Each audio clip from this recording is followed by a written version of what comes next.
Haleluya, puji Tuhan. Salam damai sejahtera di dalam cinta kasih daripada Tuhan Yesus Kristus. Dan selamat malam, Minggu malam tanggal 18 Agustus 2024. Sebentar kita berbaring tidur, kita akan istirahat, ada waktunya kita beraktivitas.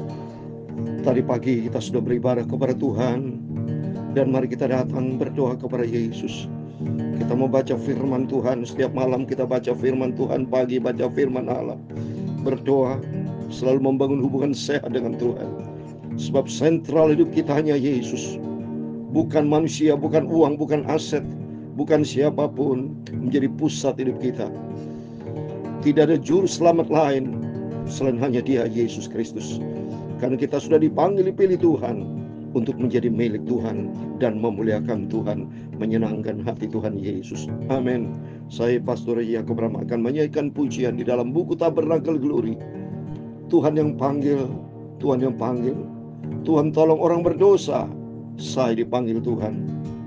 Saya dulu latar belakang memang anak seorang pendeta, tapi papi pernah bersaksi dulu sebelum jadi hamba Tuhan, punya kepercayaan yang di luar Kristus. Tapi Tuhan sudah jamah, Tuhan sudah panggil pilih menjadi hamba Tuhan, dan saya dipanggil juga menjadi anak seorang hamba Tuhan. Ini anugerah Tuhan Yesus. Tuhan yang panggil, amin, haleluya. Tuhan yang panggil, amin, haleluya. Tuhan tolong orang berdosa. Saya dipanggil, dipilih Tuhan Yesus, amin, haleluya. Tuhan yang panggil, pilih kita semua, amin, haleluya. Tuhan yang panggil, pilih kita. Tuhan tolong selamatkan orang berdosa. Kita dipanggil, dipilih Tuhan Yesus, amin, haleluya. Dalam Injil Yohanes pasal 15 ayat yang ke-16 demikian firman Tuhan. Bukan kamu yang memilih aku, tetapi akulah yang memilih kamu, amin, haleluya. Dan aku telah menetapkan kamu supaya kamu pergi dan menghasilkan buah, dan buahmu tetap, supaya apa yang kamu minta kepada Bapa dalam namaku diberikan kepadamu, amin, haleluya. Tuhan yang panggil, pilih kita, amin, haleluya. Tuhan yang panggil kita orang yang berdosa, amin, haleluya. Tuhan tolong dan selamatkan kita orang yang berdosa. Tuhan pakai hidup kita untuk kemuliaan Tuhan, amin, haleluya.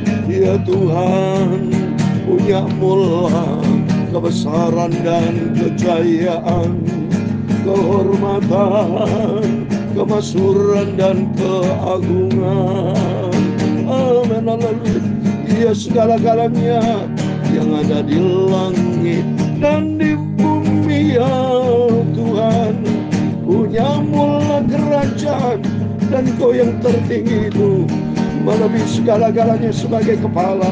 Sebab kekayaan dan kemuliaan berasal daripadamu, dan Engkaulah yang berkuasa atas segala-galanya.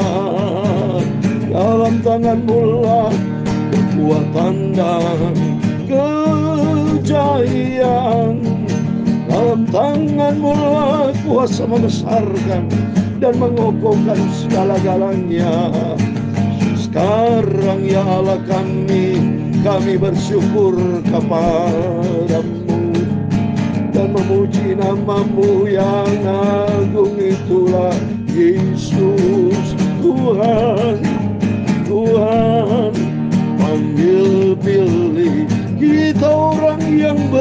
kuasa.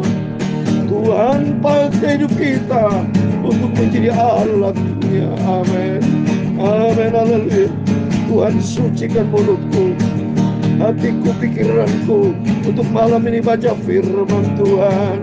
Ampuni Bapa, aku orang berdosa. Amin. Haleluya. Tuhan, bimbinglah aku dalam firman-Mu. Bentuklah hidupku untuk menjadi serupa dengan Yesus. Terima kasih Bapa. Ampuni aku orang berdosa. Ampun ya Bapa.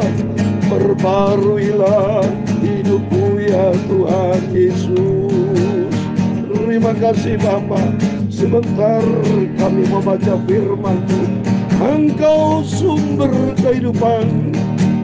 Firman-Mu menuntun kami berjalan di dalam kebenaran-Mu. Terima kasih Bapa. Segala puji, hormat, kebesaran, ketinggian, kemuliaan, keagungan, kesempurnaan, kekudusan dapat tertinggi di atas segala-galanya hanya bagi Engkau Tuhan Yesus Kristus. Kami sudah berdoa mengucap syukur. Haleluya.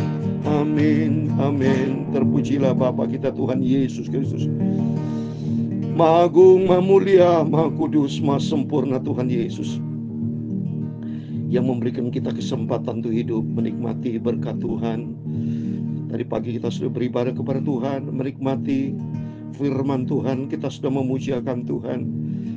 Dan malam ini sebelum kita berbaring tidur, mari kita rajin baca Alkitab, rajin selalu bersekutu dengan Tuhan Yesus.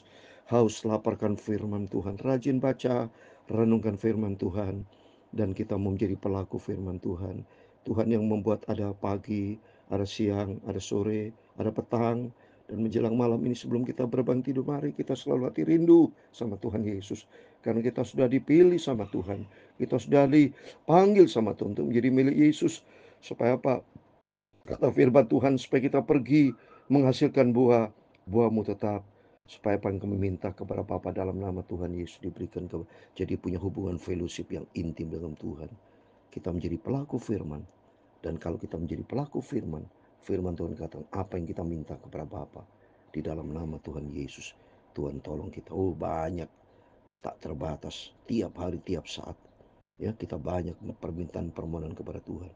Dan kenyataannya Tuhan selalu menyertai. Bapak Ibu bersama saya bisa setia melayani pekerjaan Tuhan, rajin baca Alkitab, ini bukti nyata, tidak pernah absen. Ya, selalu sehat saya, Bapak Ibu sehat. Ini bukti nyata ada penyertaan Tuhan, bahwa Tuhan selalu mendengar doa kita. Amin. Mari kita kembali kepada firman Tuhan. Saya bersyukur kepada Tuhan, saya dilahirkan dari anak seorang hamba Tuhan. Papi mami dulu ceritanya pernah cerita kepada saya tuh ya. Mami dari latar belakang agama Buddha atau Hindu atau macam-macam saudara ya. Papi juga sama. Tiap hari Kamis papi itu sama opa ya, opa engkong. Itu kan engkong tuh punya pedang saudara. Ya karena zaman Belanda kan dulu hidupnya saudara ya. Jadi artinya waktu tahun 1940-an itu kan belum kenal Tuhan Yesus itu. Waktu dijajah oleh Belanda kan itu, Belanda, Jepang, untuk menyelamatkan diri harus punya pedang saudara ya. Itu tiap hari Kamis katanya itu menghadap ke utara, ke selatan, timur, barat. Itu waktu papi masih kecil, belum kenal Tuhan Yesus. Tapi umur 17 tahun dijamah sama Tuhan. Tahun 1940-an, 40-42 katanya. Sudah mengenal Tuhan dan melayani Tuhan, dijamah sama Tuhan. Terus melayani pekerjaan Tuhan. Sampai akhir hidupnya papi dipanggil Tuhan tahun 2013, 17 Agustus, persis ulang tahun saya. Jadi papi mami melayani pekerjaan Tuhan sudah lebih dari 60 tahun. Cinta Tuhan, tinggalkan pekerjaan dunia, full time menggembalakan dan mendirikan gereja Bethel Tabernakel Kristus Hidup Jember tahun 1957. Tahun 1952 bergabung di gereja Bethel Injil Sepenuh di Surabaya. Ya, jadi itulah cerita dari tahun 1942 terus melayani pekerjaan Tuhan, cinta Tuhan. Seperti Rasul Paulus kita membaca malam hari ini Kisah Rasul pasal 18, bahwa setiap kesempatan yang Tuhan berikan buat kita, mari kita jangan lalu dengan sia-sia. Tapi mari kita mencinta Tuhan. Karena Tuhan sudah panggil pilih Bapak Ibu untuk menjadi alat untuk kemuliaan Tuhan. Rasul Paulus urapi sama Tuhan. Rasul Paulus luar biasa pelayanan, saudara. Saya nggak ada apa-apanya, kita nggak ada apa-apanya dibanding Rasul Paulus yang pelayanan memang pekerjaan Tuhan yang dahsyat, saudara. Ya, mari kita baca Kisah Rasul 18, puji Tuhan. Kemarin kita baca berurutan, selalu berurutan Bapak Ibu ya. Jadi saya atas izin Tuhan baca firman Allah, bukan random, bukan acak-acakan, saya nanya tidak. Ya, tapi berurutan. Dari Injil Matius pasal 1 ayat 1 terus berurutan sampai Kisah Rasul 18. Kemarin kita baca Paulus di Korintus pasal 18 ayat 1 sampai 17. Ya, saat ini kita baca ayat 18 sampai terakhir ya, sampai ayat 28. Besok malam kita lanjutkan Kisah Rasul 19 karena Kisah Rasul ada 28 pasal. Ya, puji Tuhan. Saya mau baca ayat 18. Paulus tinggal beberapa hari lagi di Korintus. Lalu ia minta diri kepada saudara-saudara situ dan berlayar ke Syria. Sudah ia mencukur rambutnya di Kenkrea, karena ia telah bernasar. Priscilla dan Aquila menyertai dia. Paulus ini bernasar, nasir ya, tidak boleh potong rambut. Tapi ini saat ini potong rambut karena sudah pakai atas izin Tuhan ini saudara ya. Apa yang dikerjakan oleh kita selalu tanya sama Tuhan ya. Dan ini perjalanan cukup jauh loh saudara. Korintus dia pergi ke Kenkrea yang melain pekerjaan Tuhan ya. Di mana-mana malah kita baca di sini berapa tempat Rasul Paulus pergi itu. Ya, kalau saya tahu berapa tempat ini cukup jauh saudara. Ayat 19. Lalu sampailah mereka di Efesus. Ya, Efesus yang saya pergi itu daerah Turki saudara ya. Paulus meninggalkan Priscilla dan Aquila di situ. Ia sendiri masuk ke rumah ibadat dan berbicara dengan orang-orang Yahudi. Mereka minta kepadanya untuk tinggal lebih lama di situ, tapi ia tidak mengabulkannya. Ia minta diri dan berkata, aku akan kembali kepada kamu jika Allah menghendakinya. Lalu bertolak ia dari Efesus. Jika Allah menghendakinya. Jadi Rasul Paulus selalu menggunakan Tuhan. Selalu bersama dengan Tuhan. Demikian Bapak Ibu Saudara saya. Ya, selalu minta pimpinan Tuhan. Selalu berkata, Tuhan biar kehendak-Mu yang jadi. Seperti doa Yesus pada waktu di Taman Getsemani. Ya, pada waktu pergumulan yang berat Yesus untuk tidak minum cawan, minuman yang berakibat kematian. Tapi Yesus berkata di akhirnya, bukan kehendak-Ku yang jadi, kehendak-Mu Bapa yang jadi. Dalam kehidupan kita sama. Apapun yang hendak kita kerjakan, pelayanan pekerjaan Tuhan. Setiap saya baca firman Allah berurutan, selalu minta pimpinan Tuhan. Dalam tutur kata, di dalam puji-pujian selalu minta pimpinan Tuhan. Supaya jangan sampai keliru ngomong, sudah salah ya. Berdosa kepada Tuhan dan salah kepada semua jemaat yang saya cintai. Kalau ngajarin ajaran sesat nanti saudara. Seperti ada hamba Tuhan bilang tidak perlu baca Alkitab, itu kan ngawur saja ya. Jadi harus kita rajin baca Alkitab ya. Rajin renungkan firman Tuhan dan rajin menjadi pelaku firman Tuhan ya. Jadi mari segala sesuatu minta pimpinan Tuhan. Ia sampai di Kaisarea dan setelah naik ke darat dan memberi salam kepada jemaat, ia berangkat ke Antioch. Wah, ini terus berjalan saudara. Coba ini. Kaisarea itu daerah Yerusalem, dekat saudara, dari Israel ini ya. Jadi dari Kaisarea ini saudara, jauh ini. Dari Kaisarea pergi lagi, dia ditolak dari Efesus sampai ke Efesus ke Kaisarea, jauh tuh saudara. Kalau saudara lihat peta, jauh itu. Tapi karena dia Rasul Paulus hidupnya bagi Kristus, oh mati ada keuntunganku. Jadi ini memang alat khusus dipilih sama Tuhan. Kita juga alat dipanggil dipilih sama Tuhan untuk beritakan Injil, untuk memberitakan kabar tentang Yesus. Jadi Rasul Paulus tidak hitung-hitungan. Banyak saat ini kita anak Tuhan hitung-hitungan sama Tuhan. Padahal kita sudah diselamatkan oleh anugerah Tuhan. Mari kita mencinta Tuhan, beritakan firman Tuhan. Jangan menjadi anak Tuhan yang nganggur, menjadi anak Tuhan yang aktif dalam pelayanan pekerjaan Tuhan. Jangan banyak diam-diam saudara. Dimanapun saya berada, selalu mulut saya berbicara tentang firman Tuhan. Kepada di rumah sakit saya mendoakan, ada pelayanan saya ke rumah sakit. Setiap saya ketemu orang, minta doa dan saya injilin mereka, biarpun dari mereka belum terima Yesus. Saya beritakan tentang Tuhan Yesus, sebab Tuhan itu pencipta langit dan bumi. Ya, saya kumpulkan suster-suster yang di rumah sakit itu. Saya ngomong ada 10 orang itu. Demi Tuhan saya tidak bohong.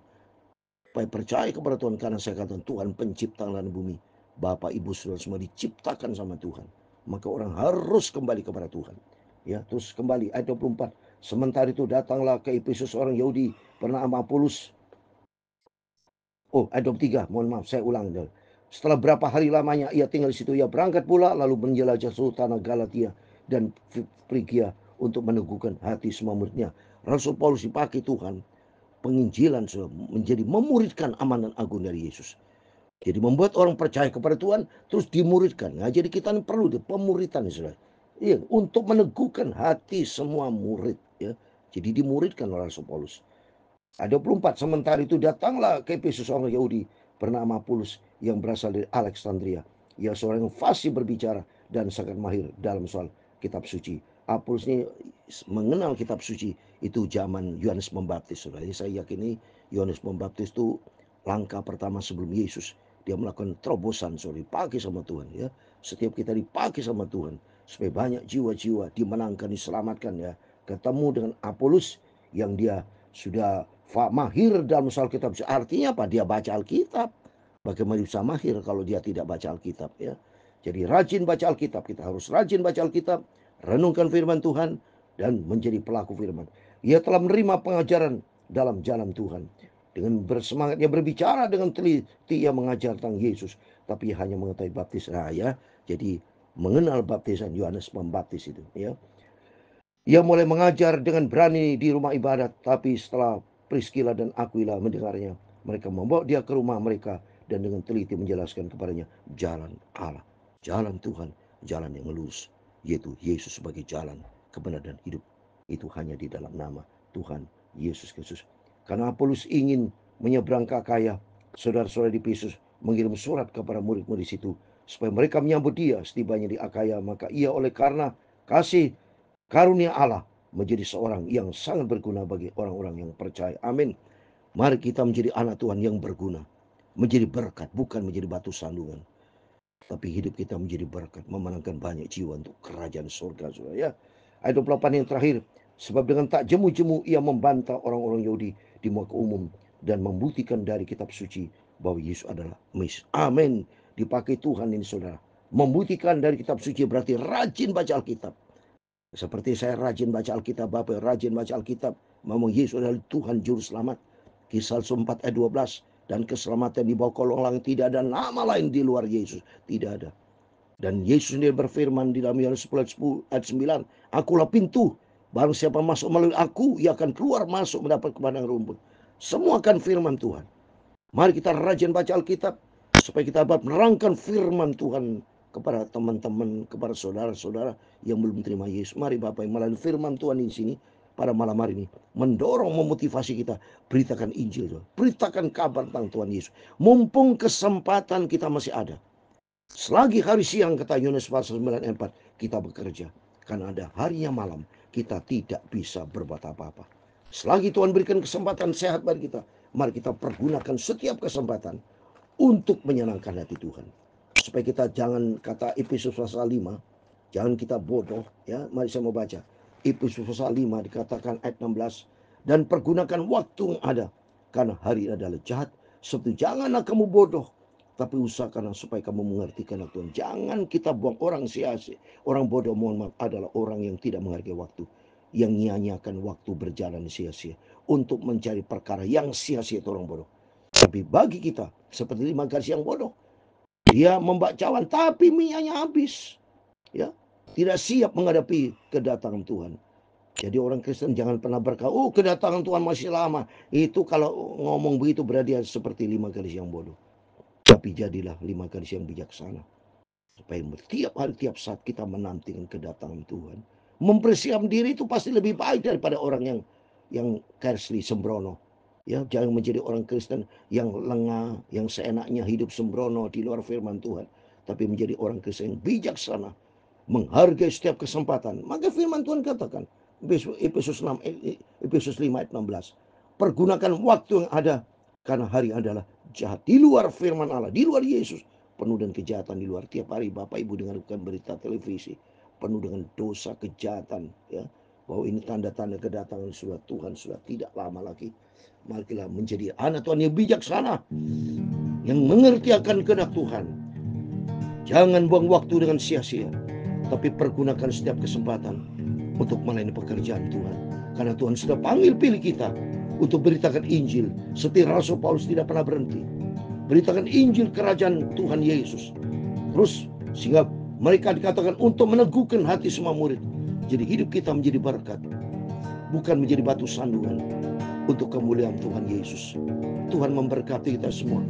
Tuhan yang panggil, setiap kita sudah dipanggil, dipilih sama Tuhan. Tuhan yang panggil, pilih kita menjadi murid Tuhan. Tuhan, tolong kita semua orang berdosa. Saya dipanggil pilih Tuhan Yesus. Amin. Dalam Lukas pasal 5 ayat 32. Aku datang bukan untuk memanggil orang benar, tetapi orang berdosa, supaya mereka bertobat. Amin. Mari kita bertobat. Kita bertobat. Kita mau taat kepada firman Tuhan. Beritakan Injil. Beritakan tentang Tuhan Yesus, Tuhan Juru Selamatku, supaya banyak jiwa-jiwa bertobat datang kepada Tuhan Yesus. Amin. Tuhan memberkati engkau dan melindungi engkau. Tuhan menyinari engkau dengan wajah-Nya dan memberi kau kasih karunia. Tuhan menghadapkan wajah-Nya kepadamu dan memberi kau damai sejahtera. Bapa kami yang di surga, dikuduskan nama-Mu, datanglah kerajaan-Mu, jadilah kehendak-Mu di bumi seperti di surga. Berikan kami pada hari ini makanan kami yang secukupnya, dan ampunilah kami akan kesalahan kami, seperti kami juga mengampuni orang bersalah kepada kami. Dan janganlah membawa kami ke dalam pencobaan, tetapi lepaskanlah kami dari orang jahat, karena Engkau yang mempunyai kerajaan dan kuasa dan kemuliaan sampai selama-lamanya. Amin. Tuhan memberkati kita semua. Sebelum kita berbaring tidur, berjaga dan berdoa, kita ikuti firman Tuhan. Jangan buang waktu dengan sia-sia. Pergunakan waktu yang ada untuk melakukan kehendak Bapa di surga. Karena kita dipanggil pilih Tuhan untuk melakukan kehendak Bapa di surga. Dalam nama Tuhan Yesus Kristus, setiap kita semua diberkati Tuhan. Amin. Immanuel, puji Tuhan.